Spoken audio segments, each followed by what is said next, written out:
François Asselineau, candidat à l'élection présidentielle avec Sylvain Gargasson. Bonjour. Bonjour. Vous êtes membre du Bureau national de l'Union populaire républicaine, soutien de François Asselineau, responsable informatique et audiovisuel pour le parti. Dernière ligne droite, moins d'un mois du premier tour. Pourquoi avoir choisi François Asselineau tout d'abord ? Écoutez, c'est un peu particulier. On va dire qu'il y a 5 ans à peu près, j'étais sur Internet et je suis tombé sur une vidéo partagée par un ami de François Asselineau qui n'était pas, il n'y avait ni son nom ni le nom du parti, et j'ai trouvé ça assez intéressant parce que pour une fois, quelqu'un allait au fond des sujets, notamment en sortant les articles de loi. Et la vision de la politique qu'on peut avoir, c'est beaucoup de phrases creuses. Quand on commence à rentrer dans les articles de loi, c'est beaucoup plus intéressant, parce qu'on soit d'accord ou pas avec un article de loi, il s'applique. Donc j'ai demandé à cet ami où est-ce que je pouvais en avoir plus, et il m'a dit d'aller sur le site de l'UPR, donc upr.fr, et d'aller voir la vidéo « Les 10 raisons qui nous imposent de sortir de l'Union européenne ». J'étais pas d'accord, rien qu'avec le titre, j'étais déjà pas d'accord. Moi je voyais des Alain Minc, des Attali nous dire que si on sortait de l'euro, c'était la fin du monde. Alors sortir de l'Union européenne, c'était encore une étape de plus. Voilà, ça semblait incroyable. J'ai regardé cette vidéo qui dure 3h20, donc il faut quand même s'accrocher. Mais on en prend plein la tête pendant 3h20 et je peux vous assurer que quand on a fini la vidéo, on n'est plus pareil. Et voilà ce qui a fait mon engagement à l'UPR.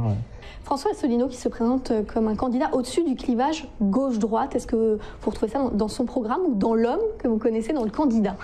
Alors dans l'homme que je connais, oui, complètement. Dans le candidat, a fortiori, puisque c'est l'homme qu'on va élire. Dans le programme aussi, puisque le programme est basé sur le programme qui avait été écrit par le Conseil national de la résistance, qui à l'époque s'appelait Les Jours heureux. C'était un programme qui avait été, donc pour ceux qui ne connaissent pas le Conseil national de la résistance, c'était en fait quand De Gaulle allait récupérer la France, il avait organisé des rencontres pour créer un programme, et dans ces rencontres, il y avait des gens du Parti communiste, donc à l'époque le Front National, des gens qui étaient vraiment à l'extrême droite, la cagoule, il y avait des catholiques, il y avait le patronat, enfin il y avait vraiment une complète diversité. Et au final, ils ont accouché d'un programme qui s'appelle Les Jours heureux, qui est un programme qui n'aurait sans doute plu à personne, puisque il n'était pas communiste, alors qu'il y avait beaucoup de communistes dans ce truc-là. Il n'y avait rien sur la religion, alors qu'il y avait des catholiques. Mais au final, c'est le programme qui a mis en place De Gaulle à la Libération et qui a permis, et notamment avec la reconstruction du pays, d'avoir les 30 Glorieuses. Donc c'est-à-dire qu'en reprenant ce programme, on est de toute façon en dehors du clivage droite-gauche. Et l'homme, puisque vous en parlez, par exemple, au moment de l'affaire du Burkini, n'a jamais pris position. Il en a parlé peut-être un mois après que cette affaire ait enfin fini de nous tous nous lasser, pour dire que voilà, c'est tout à fait le genre de débat qui n'a absolument aucun intérêt et qui est orchestré pour occuper la scène médiatique avec du vent. Et justement, qu'avez-vous pensé de ce premier mois de campagne pour cette élection présidentielle ? Est-ce que pour vous, le débat a été à la hauteur ? Alors, il y a deux choses. Déjà, les règles du CSA ont changé, c'est-à-dire que l'égalité du temps de parole est réservée à la fin. Ça déjà, c'est très embêtant, puisque d'un point de vue démocratique, ça veut dire que tout le monde n'a pas le même accès à la presse.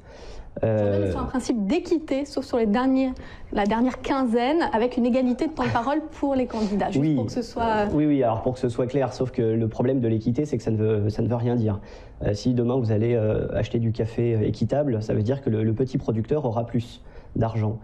Or là, cette équité, c'est pas du tout la même, parce que ce sont les gros partis qui sont déjà représentés, avec beaucoup d'élus qui auront le plus accès aux médias. Donc l'équité, c'est vraiment à géométrie variable, ça n'a rien à voir avec l'égalité. L'égalité, c'est un principe mathématique. 1 plus 1 égale 2, enfin voilà, 2 plus 2 égale 2, c'est très simple. L'égalité, tout le monde sait ce que c'est. L'équité...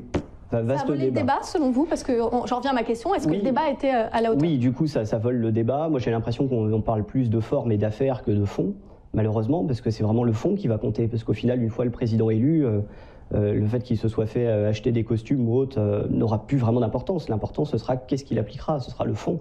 Et aujourd'hui, le fond est cruellement absent, et j'espère que ça va changer avec cette grande réunion des 11 candidats qui sera demain soir. Avec un débat sur les chaînes CNews et BFM demain soir. L'UPR qui a fêté ses 10 ans, créé le 25 mars 2007. Et là, c'est tout un symbole, jour de la création, du 50e anniversaire du traité de Rome. Est-ce que là, comme je le disais, c'est un symbole? Oui, bien sûr, la date a quand même pas été choisie par hasard. Monsieur Asselineau est quelqu'un qui connaît bien l'histoire mondiale et l'histoire de France notamment. Et c'était bien sûr un de ses clins d'œil pour dire voilà, ça fait 50 ans qu'on est dans cette construction européenne, sans qu'on ait jamais vraiment débattu du fond, sans qu'on ait demandé aux Français s'ils souhaitaient en faire partie. On leur a demandé s'ils voulaient élargir, on leur a demandé s'ils voulaient l'euro. Mais à aucun moment on leur a dit voilà le pour et le contre et qu'est-ce que vous en pensez. Donc oui, c'était notre clin d'œil à nous. Pour les 10 ans, on a fait une énorme manifestation à Paris, où nous avons accueilli 6500 personnes, avec, je pense, des intervenants de qualité. Notamment, on a eu des Anglais qui sont venus nous parler un petit peu du Brexit. Et je pense que voilà, si ça intéresse les gens, ils peuvent le retrouver bien sûr en intégralité sur notre site, upr.fr.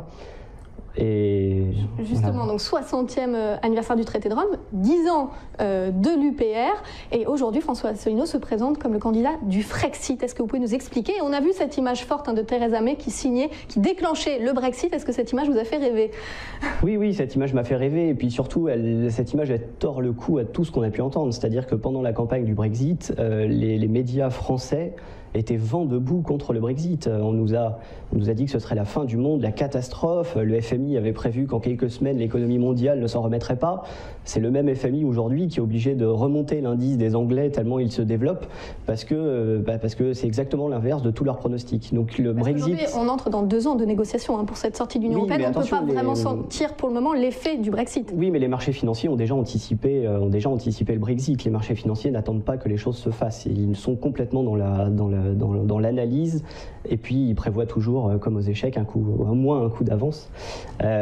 Donc si on voit que notamment il y a d'énormes investissements en ce moment qui arrivent en Angleterre grâce à la baisse de la livre sterling, je pense à Google, Facebook, il y a Nissan qui lance une chaîne de production du Renault Qashqai.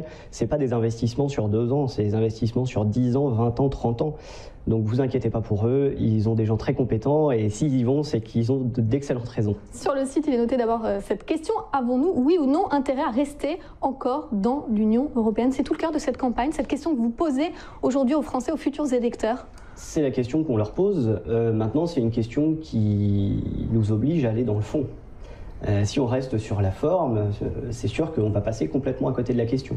Si on va dans le fond, qu'on regarde un peu le TUE, le traité sur l'Union européenne, le TFUE, le traité sur le fonctionnement de l'Union européenne, le fait que ça implique le dumping social, les délocalisations, et puis je pourrais en citer encore plein d'autres, là d'un seul coup les Français vont voir qu'entre l'Europe magistrale qu'on leur a vendue d'un point de vue très théorique et la réalité des textes de loi, il y en a beaucoup qui risquent de tomber de leur chaise. Est-ce que l'Europe est responsable de tous les maux, selon vous? Parce que votre candidat dit la crise politique, économique, sociale et morale de la société française trouve justement son origine dans cette Union européenne.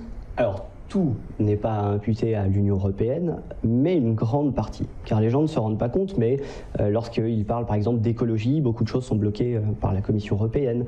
Lorsqu'on parle, par exemple pour les sanctions russes, c'est aussi dû notamment à notre appartenance à l'OTAN ou à l'Union européenne. Il y a beaucoup de choses qui sont gérées au sein de l'Union européenne, et les gens ne le voient pas. La loi El Khomri, la loi Macron, ça c'est les noms français, mais il y a exactement les mêmes lois en Belgique avec d'autres noms. Pourquoi? Parce que ça fait partie des grandes orientations de politique économique qui nous sont imposées par Bruxelles et qui sont aussi imposées aux candidats à l'heure actuelle. Et donc si l'on choisit l'un des 10 autres candidats, nous on peut déjà vous donner leur programme, ça s'appelle les GOPE, G-O-P-E, vous trouverez ça sur notre site internet. Et donc notamment il y aura une augmentation de la TVA, sans doute une augmentation de l'âge de départ à la retraite. Il y aura une baisse des impôts sur les entreprises, alors toujours les grosses entreprises, les PME, PMI, je pense qu'elles ne peuvent pas s'attendre à grand chose. Une précarisation du CDI, on gardera le non-CDI parce que ça fait bien, mais ça s'est déjà pris un bon coup de couteau par la loi travail, la loi Annie avant. Donc on gardera le CDI pour faire beau, ce sera un peu comme la République populaire de Chine, qui n'est plus du tout communiste et qui garde ce nom. C'est un peu, voilà. On parlait tout à l'heure du traité de Rome, à l'occasion du 60e anniversaire, Angela Merkel et François Hollande ont prôné une Europe à plusieurs vitesses. Là, pour vous, ce n'est pas la solution, cette Europe à plusieurs vitesses. Pour vous, il faut sortir de l'Union européenne, qu'on soit clair sur le programme de François Asselineau. Sortir de l'Union européenne et de l'euro. Alors voilà, nous, de toute façon, la première chose qui sera faite par François Asselineau lorsqu'il sera à son bureau à l'Élysée, c'est de préparer une lettre aux 27 autres chefs d'État de l'Union européenne pour leur demander un sommet exceptionnel pour que la France puisse déclencher l'article 50, donc le Frexit. Nous voulons sortir de l'euro, et nous sommes logiques avec nous-mêmes, puisqu'il n'y a aucun moyen légal de sortir de l'euro sans sortir de l'Union européenne. Et nous voulons aussi sortir de l'OTAN. Donc là, ce qui est assez drôle, c'est que l'OTAN se trouve à Bruxelles, le siège de l'OTAN. Mais quand vous voulez sortir de l'OTAN, la lettre, il faut l'envoyer à Washington. C'est quand même amusant. Donc voilà, ça c'est vraiment les 3 propositions phares. Mais derrière, on a un programme de quasiment 200 points que les gens peuvent retrouver sur Internet, bien entendu, et qui sera applicable puisque nous serons sortis des traités européens. C'est bien ça qu'il faut comprendre. Justement, sur l'euro et le retour au franc, les Français, à 70%, ils seraient hostiles. Est-ce qu'il va falloir peut-être faire preuve de pédagogie ou convaincre sur cette question-là, parce que les Français n'ont pas l'air très enthousiasmés à l'idée de revenir au franc. Alors, je pense que le problème est toujours le même, c'est qu'il y a le fond et il y a la forme. Sur la forme, on voit plein de gens passer à la télé nous expliquer que si on sortait de l'euro, la dette exploserait. Les gens dans leur tête se disent « Oh là là, il va falloir rediviser tous les prix par 6,55, enfin multiplier les prix par 6,55, 957 ». Tout ça semble bien compliqué. En réalité, quand on regarde le fond, nous, ce qu'on veut, c'est sortir à 1 euro égale 1 franc. Ça veut dire que déjà, nous n'aurons pas les augmentations qu'il y a eu lorsqu'on est passé du franc à l'euro, puisque là, il n'y aura que le symbole qui va changer. Une fois que la période de parité fixe aura été terminée, que le franc sera la nouvelle monnaie française à part entière, à ce moment-là, on laissera le franc se déprécier sur les marchés internationaux, ce qui va booster nos exportations, renchérir un petit peu nos importations, mais du coup développer aussi les entreprises françaises. On va revenir sur le programme économique à présent. Peut-être vous faire réagir à cette nouvelle. La semaine dernière, le CFDT est devenu le premier syndicat dans le privé. Ça vous inspire quoi finalement? Est-ce qu'il faut réinventer le dialogue social dans l'entreprise selon vous? Ça m'inspire plusieurs choses. On parle sans arrêt en pourcentage et on ne parle jamais en absolu. En absolu, c'est 3 personnes dans un bureau. Ce que je veux dire par là, c'est que malheureusement, la CFDT ou la CGT ne représentent à peu près plus personne. Et quand on regarde notre histoire, c'est pas forcément délirant. Il y a deux raisons pour ça. Le syndicalisme local, le syndicaliste que vous avez dans votre société qui va pouvoir vous aider, lui, il a toujours fait son travail, il continuera de le faire et il faut que ça continue. Mais par contre, les syndicats, les centrales syndicales sont affiliées notamment à une organisation européenne qui les finance et du coup, ils ne prennent jamais opposition contre l'Union européenne. C'est-à-dire que par exemple, pour la loi El Khomri, on fait descendre les Français, on leur fait faire des tours de pâté de maison, on obtient 3 modifications à la marge, mais le contenu reste le même. Les syndicats n'ont pas joué leur rôle sur Les syndicats ne jouent plus leur rôle. Donc il y a eu un début de désyndicalisation à la fin des 30 Glorieuses parce que les gens avaient obtenu déjà beaucoup de choses. Et aujourd'hui, les syndicats ne jouent plus leur rôle. Donc quand ils joueront leur rôle, ils auront à nouveau des adhérents. C'est normal, c'est comme un mauvais parti politique qui perd des adhérents. Voilà. Pour parler d'autres propositions de François Asselineau, porter le SMIC mensuel de 1 153 net à 1 300 €. Le candidat UPR qui veut également revoir les CDD. Qu'est-ce qu'il en est au niveau des contrats de travail pour l'UPR? Alors déjà, il faut savoir que cette augmentation du SMIC sera accompagnée de baisses de charges pour les TPE et les PME, ce qui fait que pour eux, ce sera invisible comme modification. Ça va relancer du pouvoir d'achat pour les Français les plus modestes. Et au niveau du CDD, aujourd'hui, on a une explosion du CDD, on a beaucoup de contrats qui se sont développés, qui sont assez précaires, et donc on veut limiter ces emplois précaires, tout simplement parce que si vous allez à votre banque et que vous n'avez pas un CDI, vous ne pouvez pas emprunter. Et nous, on ne veut pas avoir une France qui soit remplie de locataires d'un côté et puis de rentiers de l'autre. Donc il nous semble logique de réinstaurer ce que les Français veulent, c'est-à-dire le CDI plein et entier. Voilà. Et pour finir, vous voulez abroger les lois Macron et El Khomri. J'imagine que demain, vous allez soutenir votre candidat pendant ce débat. Comment s'est-il préparé à ce débat à 11 ? Est-ce qu'on se prépare d'ailleurs à ce débat? Alors je ne sais pas si les autres se préparent. Je pense que le nôtre est quelqu'un de très compétent, qui connaît très bien ses dossiers. Du coup, je ne pense pas qu'il prépare ça plus qu'autre chose, puisque ce sera beaucoup de réactions en direct vis-à-vis de ce que vont dire les adversaires et puis vis-à-vis des questions qui seront posées qu'on ne connaît pas à l'avance. Du coup, lui, je ne suis pas sûr qu'il se prépare beaucoup. Moi, de mon côté, on m'a proposé de venir avec eux sur le plateau, mais comme vous l'avez rappelé, je suis le responsable informatique, donc je vais rester chez moi ou au QG de campagne, derrière mon ordinateur. Devant l'écran. Pour m'assurer que tous les sites fonctionnent bien, que tout fonctionne bien. Parce que voilà, notre but, c'est vraiment que les gens aillent sur le site, nous découvrent et enfin aillent dans le fond. Les analyses, voir un peu ce qu'on dit. Parce que c'est ça qui fera la différence. Aux dernières élections, on a fait 1%. Ça peut paraître ridicule, 1%. Mais il devait y avoir 2% des Français qui nous connaissaient. C'est quand même énorme de faire 1% quand 2% des Français nous connaissent. Donc j'aimerais un peu titiller cette fibre et que les gens se disent mais pourquoi eux ça marche? Pourquoi est-ce que leur parti se développe alors que tous les autres ont vraiment des gros problèmes de rassemblement?